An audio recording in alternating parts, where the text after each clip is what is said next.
నాకు జన్మనిచ్చిన తల్లిదండ్రులకు, నాకు విద్య నేర్పిన గురువులకు జై భీమ్లు.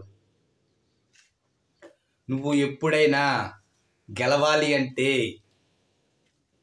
మరి నీతో నువ్వే పోటీ పడు. మరి అంతేకాదు, నిన్ను నువ్వు తెలుసుకో, మరి నీతో నువ్వు మాట్లాడుకో. అప్పుడు మాత్రమే నువ్వు విజయాన్ని సాధించగలవు. దీనినే మైసెల్ఫ్ అంటారు.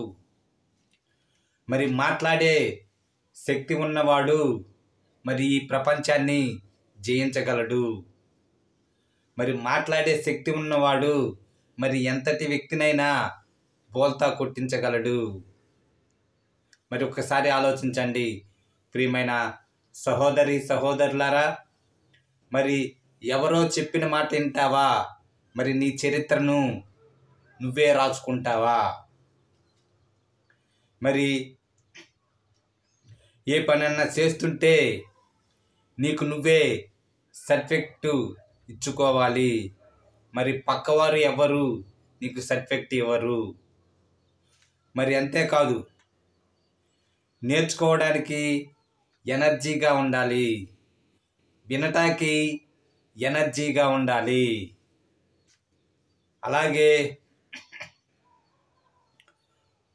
సంతోషంగా ఉండాలి. ఎప్పుడు నీ పెదవులపై చిరునవ్వు ఉండాలి.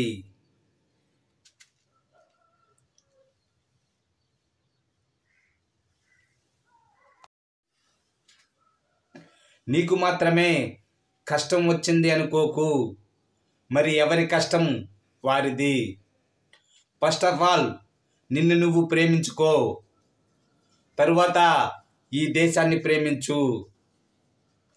మరి ప్రతి ఒక్కరూ పుడతారు, మరి అలాంటి బ్రతుకు కాదు. మరి నువ్వు ఈ దేశానికి ఏమిచ్చావు? ఒక్కసారి నిన్ను నువ్వు ప్రశ్నించుకో. మరి డబ్బు కోసం పనిచేస్తే నువ్వు కూలివానిగానే మిగిలిపోతావు. అదే డబ్బు నీ కోసం పనిచేస్తే మరి నువ్వు ప్రపంచ కుబేరుడుగా మారుతావు. మరి అంతేకాదు, మరి ఈనాటి సమాజంలో మరి ప్రజలు ఎలా ఉన్నారో ఒకసారి ప్రశ్నించుకోండి ప్రియమైన సహోదరి సహోదరులారా. మరి ఈ నా మాటల ద్వారా మరి కొందరైనా మారుతారు అని నా ఆశ. మరి మందు అనే పేరుతోనే ఉంటుంది. మరి తాగే మందు మరి జనాలు గుంపులు గుంపులుగా ఉంటారు. మరి అనారోగ్యం వస్తే మరి మెడికల్ షాపు అనేది మందు పోరుతోనే ఉంటుంది. మరి అక్కడ కూడా జనాలే ఉంటారు. అయినంత మాత్రాన మరి వైన్ షాపు మంచిదైనట్ట? ఒక్కసారి ఆలోచించండి.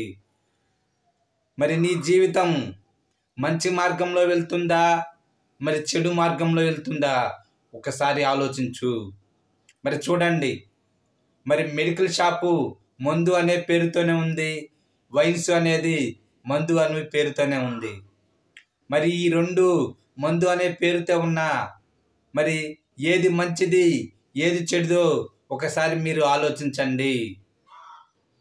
మరి నీ జీవితంలో ఎలా ఉన్నావు ఒకసారి ఆలోచించు. ఇట్లు జై భీమ్, మీ శివనాగార్జున.